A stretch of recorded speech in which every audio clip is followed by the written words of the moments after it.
Okay, so Mariska has a visitor that just has decided that her lap is the best place to be. Yeah. Satellite? Oh my goodness, kitty, what are you doing down there? You're gonna have to move that cat when you leave because she has no designs of getting up. She'll just stay here forever. I'm not complaining. She's so cute. Isn't that a new friend? It definitely has to be her idea when she comes and cuddles with you, but she'll hang out with you for a couple hours. And she's been sitting here for a little while. She's been like right over there, and we're getting some body work done on these horses. And over in the pasture over there, all of a sudden we hear this cat start to hiss. And what did you see, Mariska? Coyote. So our cat warned us about a coyote going across our pasture.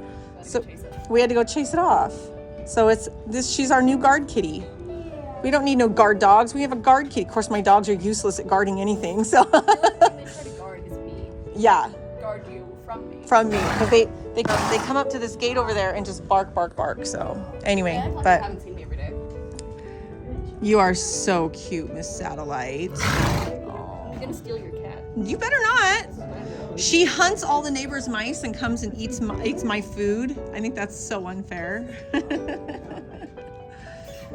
Ah, silly kitty. So many purrs. Okay, so Leslie and Mariska have a chiropractor or a bodywork specialist come out and work on their horses. So tell us your name. Kristen. Kristen. Yeah, from Impulse Equine Therapy. Nice. Okay, so tell us what you're doing, Mr. Finn. So right here, I'm just asking him to release through his pull. You can see he's tight there, so he's showing that he's, with a little bit of fidget here, but he's giving us good releases. He's just still processing more of it. So I'm going to give him a chance here to process. Shake his head. We loosened his calves in here, so Yep. it's out of the way so he can yawn.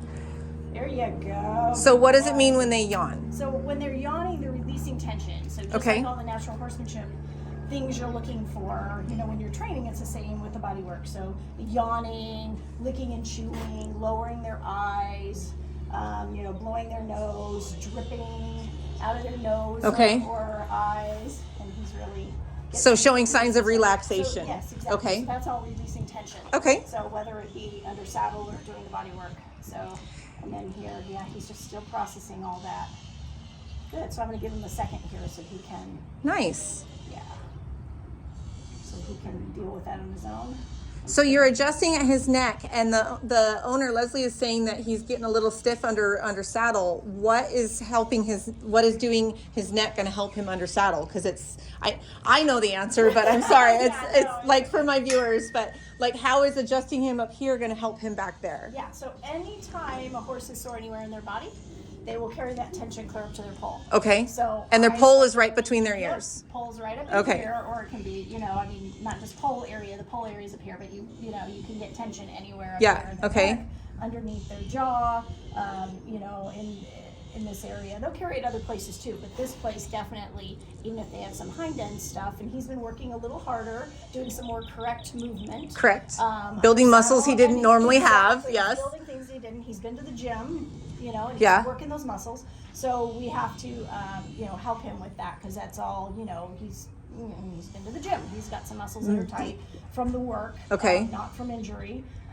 But they'll carry that for whatever reason. They'll carry that up into their pole. So I'm giving him some release up here, and I'll do this throughout his whole body. But we're starting up here. I've already been to the other side. Now I'm coming down to this side and going through and getting him to release this. So yeah. So I'm gonna give him some flexion here, real gently, and then I'm just gonna ask him to come out and release from that. And so you can see he's starting to fidget again when I ask for that. Just take that out of the way so he doesn't chew on the leather. When they start, you can see he starts to get a little more fidgety, a little more agitated.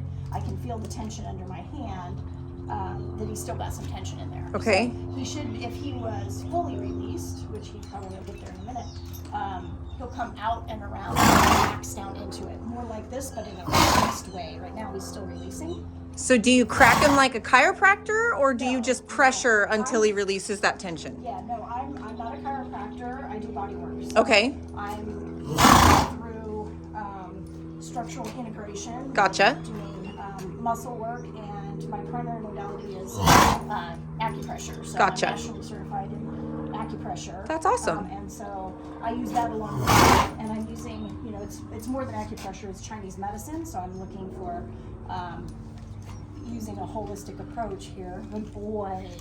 We'll give him a second to release again. So tell us why he's sneezing. Is that It's the same thing. same thing It's as a yawning? release. Okay. Yeah, yawning, sneezing, Okay. blowing his nose, licking and chewing, softening his eye, all those things. You know, those are signs of releasing all that tension in his body and the muscles. So he's got a lot to process, and he's good. He's better than last session. He's just got, you know, you kind of undo the layers. It's like peeling an onion, and the top layers we've gotten to, and now we're getting a little bit deeper. And he's able to. He's chewing on the other side of the leather. So we undid that so he could really release, really yawn, because it was snug enough that he wasn't able to yawn fully with that. He's making me yawn. I know, His right? yawns are contagious. It is, yeah. He's like, I'm going to grab this. You know, I'm going to grab that right now. Sometimes they're distracting themselves. They're like, okay, I need to distract myself. It's like, there we go. So I'm going to ask him, again, just slowly. I just keep working with those muscles up here on his neck, very gently. So there's nothing that you're doing that's hurting him at all. You're just asking him to kind of Right. stretch I'm a not muscle. asking him. Right now, I'm really just kind of staying with him, fidgeting around. Yeah. I'm not asking him. I'm not pulling on him. Yeah. I'm just guiding him when he's fidgeting around because he's tense there, and that's why he's fidgeting more. And we get to a spot that's more comfortable. You So know, when so- that releases, he won't fidget near Right, as much. right. Got it. Yeah, Okay. This is all because he's still releasing. Well, and I saw you do Olaf over there, and by the end of his session, he was falling asleep. He was just loving it. So Yeah, so I'm just working down. That's, you know, this is still just like, ooh, there's a lot of tension in there. So we're getting there. Good. Just moving our way down. his Good. neck. And I'll do this all the way down his neck and throughout his whole body. Okay. But basically, I'm just giving him, in this particular technique, I'm giving him a little bit of flexion. This comes out of Jim Masterson's program, Masterson method stuff. It's, you know, that's kind of where this approach comes from, but I mix it with shiatsu and tuina, some Chinese medicine stuff. Okay. Shiatsu's out of Japan, but it's, you know, similar Asian medicine. Yeah. English. So see, as I'm getting down lower and he's getting more comfortable, you can see him relax and Yes. get into it. Yeah. So I'll go back up to the pole in a minute, but I'm going to come down here. And there you go. So that's basically. So somebody explained it to me one time where if he's sore in his back end, he carries his barrel sideways and then it throws his head off sideways, and you know, so is that how they get off throughout the entire body, is because they're compensating for what is sore in the back? Exactly. Okay. Just like with us, you know, your knee hurts and you'll walk funny. You'll walk funny, and then your back will start compensate. hurting. Yeah. I have to step on things Yeah, here. yeah. Yeah, and you'll compensate and your back will hurt, or, you know, maybe your shoulder will hurt if you go on long enough, maybe even works its way up to your shoulder or your neck. Or your neck, yeah, yeah. You know, you're carrying yourself funny. Okay. So see, it's much more comfortable when we get down this way and able to release that and come down and out. So ideally, we want to come down and stretch around, relaxed into that. So that's what we're going for. Okay. And so all I'm doing with this hand is saying, come out this way a little bit. So asking him gently to bring his nose out a little bit so he can be out from his jawline and release that tension up in his neck. So how is this different or works with, in conjunction with chiropractic? Do you do this instead of chiropractic, or? This will do, the particular techniques I've trained will generally allow the structure to fall back in place. Okay. And you won't need a traditional chiropractor. Gotcha. Okay. I'm not against that. I think chiropractic is great, but many chiropractors do not do muscle work with it. Okay. And so if you have a tight muscle and you go and just pop them, you can, one, in worst case scenario, you could actually damage that muscle. Do more damage than good. Or the other option is that you have a tight muscle that's pulling the structure out, you don't release that tight muscle, and you pop it, it's just going to go Right back out. Yeah. So I'm not a big advocate of chiropractic unless there is Muscle work with it. Yes. Absolutely. Okay. And if they're not doing that, I personally, it's my personal thing, even on humans, this is not a horse thing, humans. So always ask that question. If they're not doing muscle work, then you need a massage therapist or somebody first. Yes. To release it, because otherwise you're either you're wasting your money, or worst case scenario, it's rare, but it can happen. Well, like when I go to a chiropractor, after he adjusts me, he puts me on like a TENS unit or like a stretch machine or something like that. So it's the same scenario. Okay. And my human chiropractor will put me with his massage therapist. He's eating this side of his halter. He keeps sleeping on there.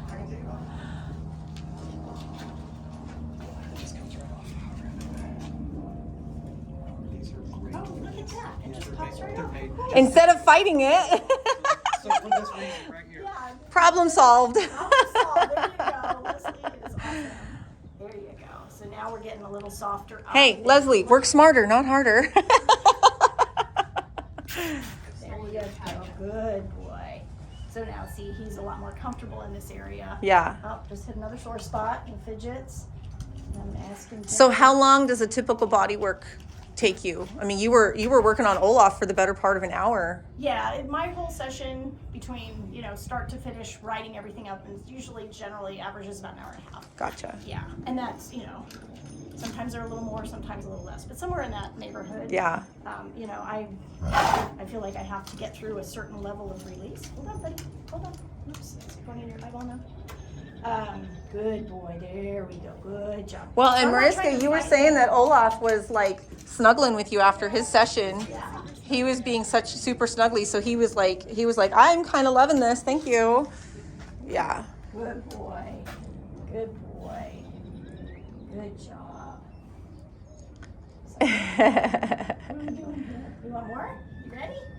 It's okay. Could you do more? Yawn. So I try and give them time to process what's going on.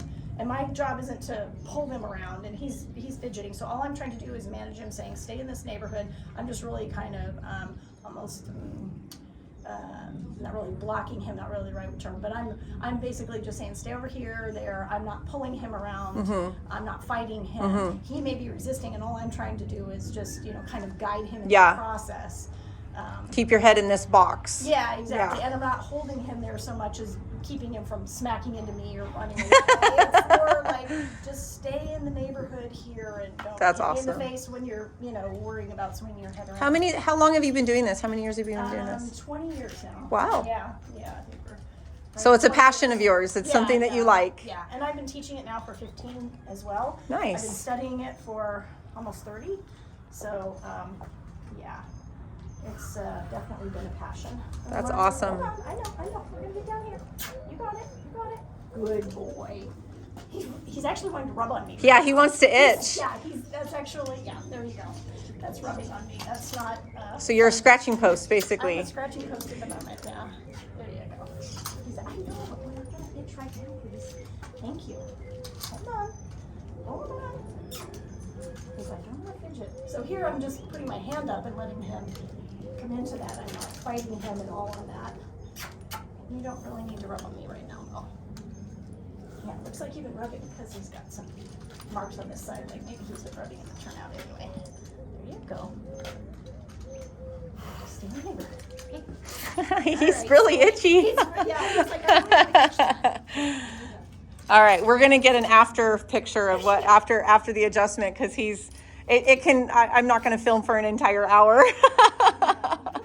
They don't usually do this wanting to rub like that, so he's just like, come on, rub me. Ready? Okay. You're like, stop talking and get on me. Distracted. There you go. Satellite. She's gonna have to leave you at some point. I've got a little bit. I can wait. Satellite. And didn't you say you were allergic to cats? Yep. Worth it. Worth it. I can feel my arms starting to get itchy, but it's worth it. Look at how his paws are curled around the front. He's like kneading you. It's Oh, I really love it. She loves you. Okay, so here's a question. When you are assessing a horse, what are you feeling for to determine whether or not he needs body work done? There's a couple, quick and easy points where you can just run down with your hands, down their neck, down their shoulder, with some pressure and see if they flinch or respond. Okay. Or just lightly rub your hands over them. And I've been doing it so long that I can feel how tight the muscles are. Yeah. You get a feel for it. Yeah. Yeah. Like you can tell if your kid has a fever without getting the thermometer out because your hands are accustomed to what they feel like. Yeah. I have the same muscles. But, most people can run their hand down and kind of feel a little bit like it feels different here, you know. I don't know what it is, but it feels different to me.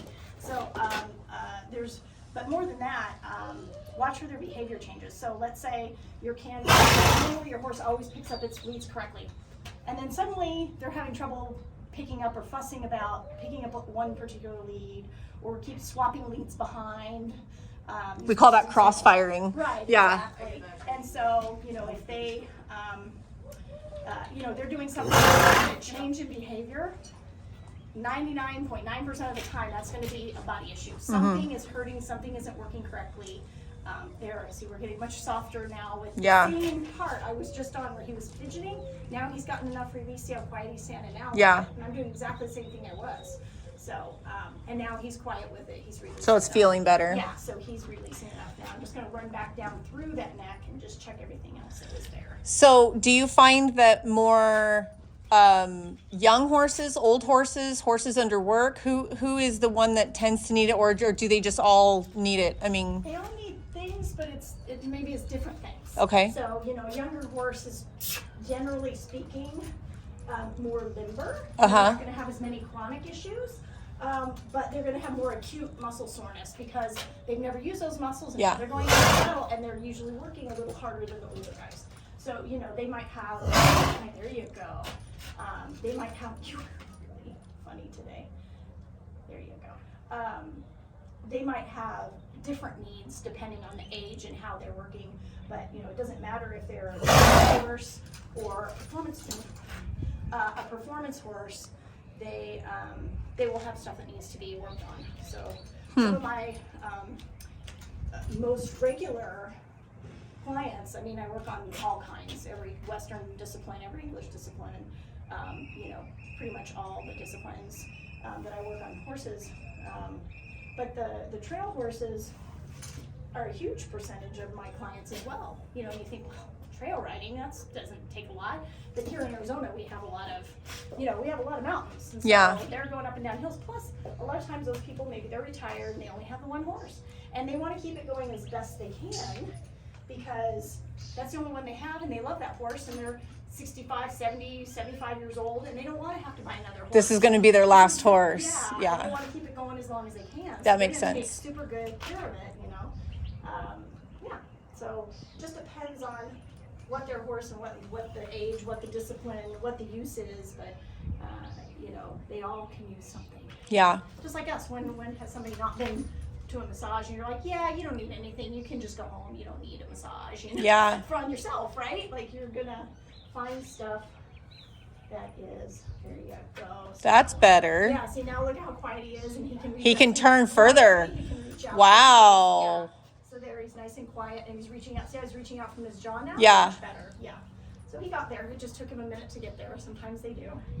He's like, you're a distracted lady, I'm not sure.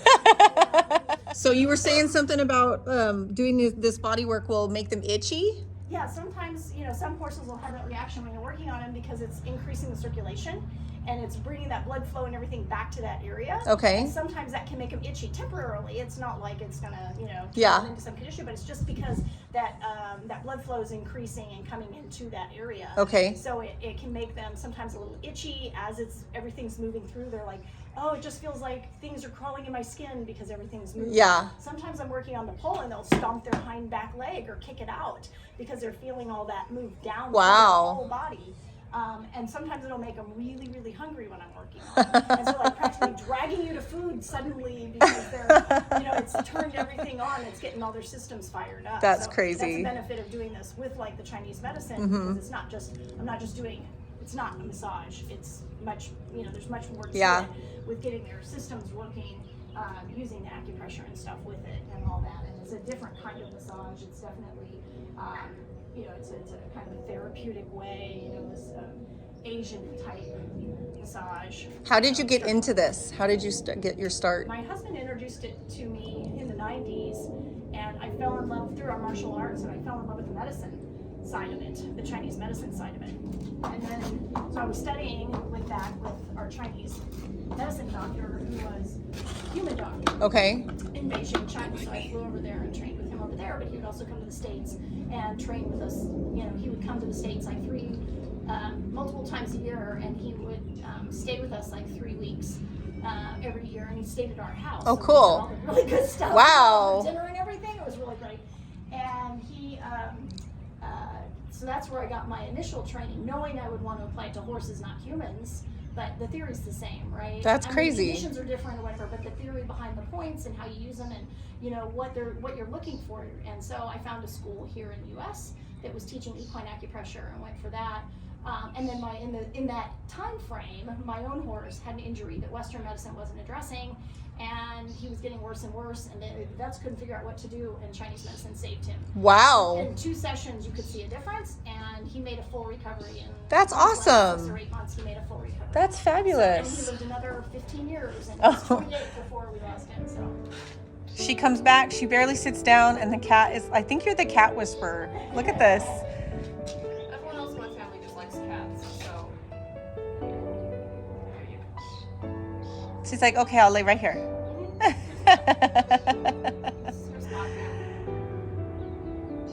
But you gotta watch something interesting on your phone, because she's like mice running across the screen or something.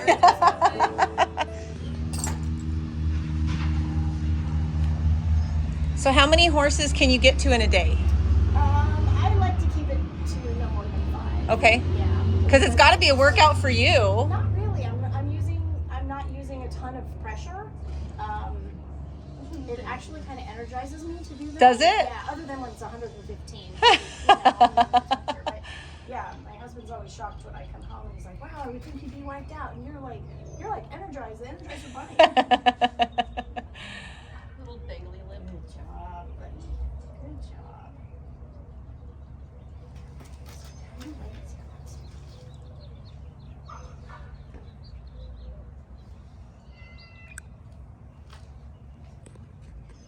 He seems to be enjoying it. Yeah, it's usually the neck is the most they'll fuss about. That's usually the fussiest they'll be when you're working on that neck, because it's hard for them. They want to, turn their hip. They want to, disengage their haunches, push it out.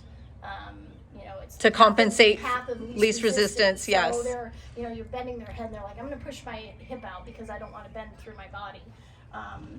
So it's common for them to kind of move around and fidget when they're really tight in their neck, and just, gently kind of moving them around and giving that flexion. That's usually the fussiest they are. After Yeah. that, that's, if they're going to be fussy, it's usually the neck. So you just have to be careful and patient. And Hi, Finn. We got puppies. Bart, we don't care. Nobody cares. Yeah, nobody cares. Pumpkin, nobody cares. But he cares. Apparently he cares. There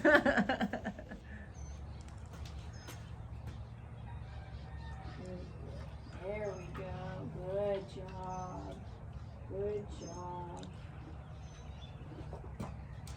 So is yawning and, smacking their lips, is that the only sign that they show of when they're releasing tension? Oh no, they can do all kinds of things. You'll see them drop their head, soften their eye. They might drip out of their nose or drip out of their eyes. Okay.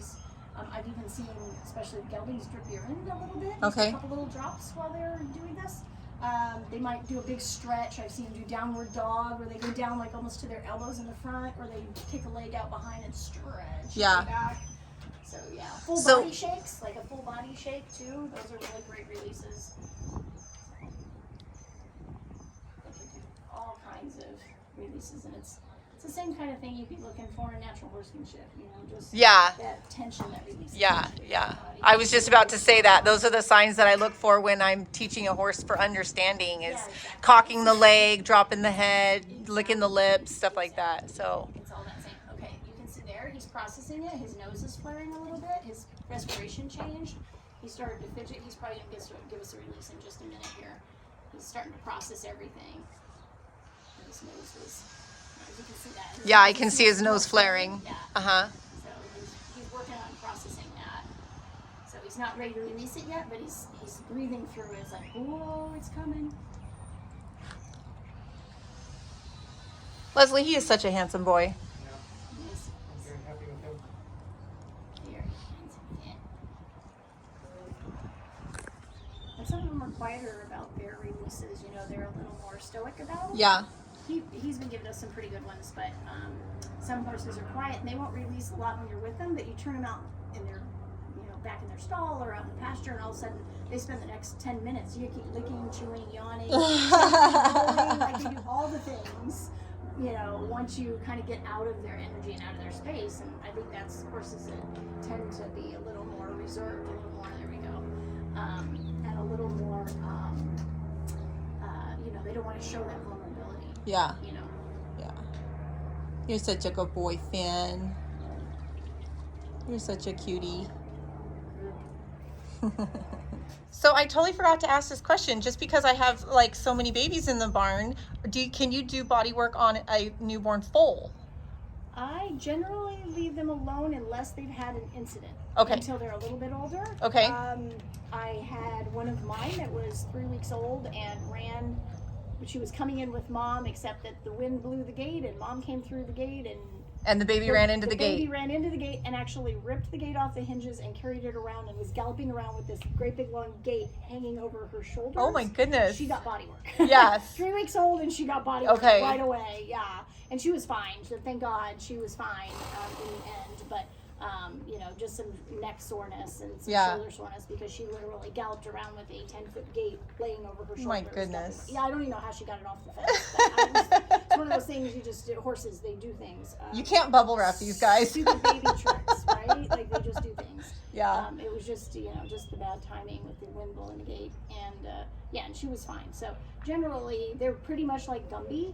Their muscles, of course they had to come out of the birth canal. So they're pretty flexible. Yeah. Generally speaking, the babies, unless they've had an incident, don't need much until they're, maybe over a year. Depends, Okay. But, they start into work or they're doing a little bit more work, then we support them as they go into training. Got it. Or heading towards that to make sure their body feels good, because you don't want to be saddling a horse that you don't know that they have a soreness. And because they've been playing in the pasture and did some somersaults playing with their friends and you didn't know, and now they're sore. So I always like to encourage people before they start them under saddle to go ahead and get body work done on them, to make sure that there wasn't something underlying in there, so they're going into it feeling the best they can. Got it. And you're not throwing a saddle and asking them to do things that's uncomfortable and you didn't know. Yeah. Just because they weren't laying, you didn't see that they had a soreness somewhere. So Finn is so relaxed. Like his lip is starting to hang and he's like taking all these deep breaths. Yeah, He's loving this.